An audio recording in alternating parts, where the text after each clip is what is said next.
Hello নতুন বাবা মায়েরা স্বাগতম জানাচ্ছি আর্শনস মম চ্যানেলে। গরম পড়তেই অনেক মা একটা সমস্যার মুখোমুখি হন। নবজাতক বাচ্চা হঠাৎ অস্থির হয়ে যায়, বেশি কাঁদে, ঘামতে থাকে। অনেকেই ভাবেন এটা স্বাভাবিক, কিন্তু অনেক সময় এটা ভুল যত্নের কারণে হয়। গরমে একটু অসতর্কতা আপনার বাচ্চার জন্য ঝুঁকিপূর্ণ হয়ে যেতে পারে। তাই আজকের ভিডিওতে আমি শেয়ার করব গরমে নবজাতক শিশুর যত্ন নেওয়ার সম্পূর্ণ সঠিক নিয়ম, যা প্রতিটি মায়ের জানা খুব জরুরি। তার আগে চ্যানেলটি সাবস্ক্রাইব করে পাশে থাকা বেল আইকনটি প্রেস করে রাখুন পরবর্তীতে এরকম আরও গুরুত্বপূর্ণ ভিডিও দেখার জন্য। আর ভিডিওটি যদি আপনার জন্য উপকারী হয়ে থাকে তাহলে ভিডিওটিতে একটি লাইক দিতে ভুলবেন না। কমেন্ট করে জানাবেন ভিডিওটি আপনার কেমন লেগেছে, আর বেশি বেশি শেয়ার করবেন নতুন বাবা মায়েদের সাথে। চলুন শুরু করা যাক। প্রথমেই বলছি, কেন গরমে বেবি বেশি কষ্ট পায়। নবজাতক শিশুর শরীর খুবই সংবেদনশীল। ওরা বড়দের মতো নিজেদের শরীরের তাপমাত্রা নিয়ন্ত্রণ করতে পারে না। ফলে গরমে খুব দ্রুত শরীর গরম হয়ে যায়, ঘাম হয়, অস্বস্তি বাড়ে। এতে হতে পারে ডিহাইড্রেশন, হিট র্যাশ, এমনকি জ্বরও। তাই গরমে একটু বেশি যত্ন নেওয়া খুবই প্রয়োজন।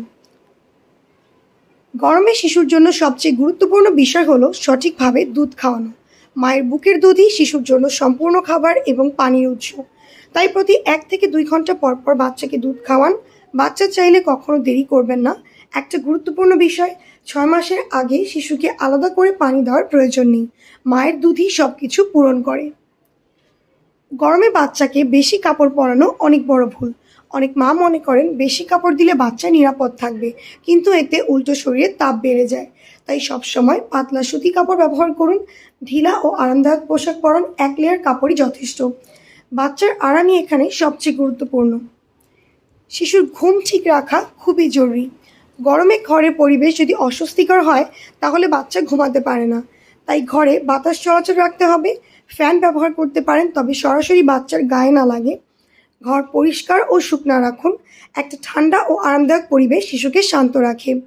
গরমে শিশুকে নিয়মিত গোসল করানো যেতে পারে, তবে কিছু বিষয় খেয়াল রাখতে হবে।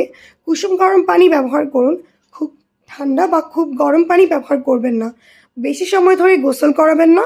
গোসলের পর শরীর ভালোভাবে মুছে শুকিয়ে নিন। এতে বাচ্চা ফ্রেশ ও আরাম বোধ করবে। গরমে অনেক শিশুর গায়ে ছোট ছোট লাল ফুসকুড়ি দেখা যায়, এটাকে হিট র্যাশ বলা হয়। এটা এড়াতে শিশুর শরীর সবসময় শুকনা রাখুন। ঘাম হলে দ্রুত মুছে দিন। ঢিলা কাপড় ব্যবহার করুন। যদি সমস্যা বেশি হয় তাহলে অবশ্যই ডাক্তারের পরামর্শ নিন। কিছু লক্ষণ আছে যা দেখলে অবহেলা করা যাবে না, যেমন শিশুর শরীর খুব গরম হয়ে যাওয়া, দুধ খেতে না চাওয়া, অতিরিক্ত কান্না, প্রস্রাব কম হওয়া। এই লক্ষণগুলো দেখা দিলে দেরি না করে দ্রুত চিকিৎসকের কাছে যান। গরমে নবজাতক শিশুর যত্নে সচেতনতা এবং সঠিক নিয়ম জানা খুব জরুরি। একটু যত্নই পারে আপনার শিশুকে সুস্থ ও নিরাপদ রাখতে। ভিডিওটি যদি উপকারী মনে হয় লাইক, শেয়ার করুন এবং সাবস্ক্রাইব করুন আর্শনস মম। ধন্যবাদ সবাইকে। আল্লাহ হাফিজ।